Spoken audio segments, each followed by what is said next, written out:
So then, welcome back to the Sonic Amateur Games Expo. It's been a while since the last one, 2014 in fact.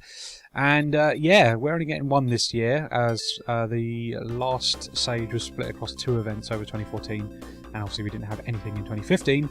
So yeah, here we are back once again with another Sonic Amateur Fans Games Expo, and we're starting off with Project Spikepig.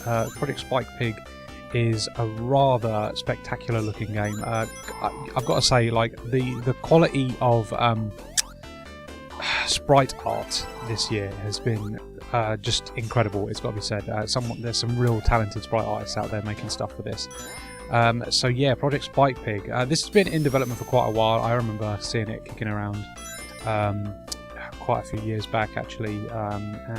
Yeah, this one's been developed by Yoritoshi, I think is the guy's name. Again, like I say, really impressive looking game. It's very classical in its nature. It plays like a traditional 16-bit Sonic game. The only difference here is that you do have...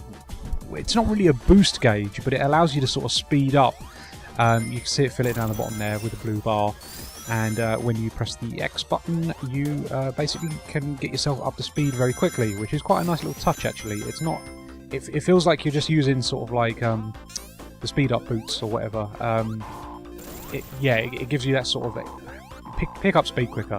It's not a traditional sort of like modern Sonic speed boost where, you know, you get the flames around you and you blast off into the distance really fast.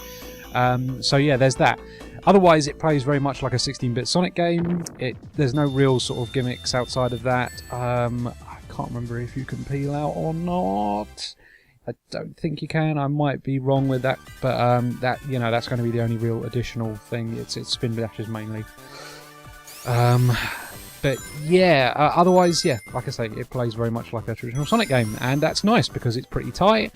It responds the way you'd expect it to. Good momentum, good physics engine. I mean, it's using Sonic World, so you know that's already a very tried and tested, very reliable piece of equipment. And yeah, there's some nice little gimmicks. We've got like little pop-out platforms. I love the twisty sort of plant vines that you run up and then you sort of spring out of the top, almost like you were using a spring. They're a nice little effect. The second stage with the ice and snow has some nice sort of freezing gimmicks and things like that.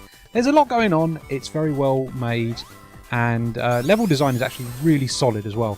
I noticed a few times where I felt like I was falling down a pit, and actually the level was designed so that you could sort of work your way back up and there was no instant death or anything like that. It's very forgiving.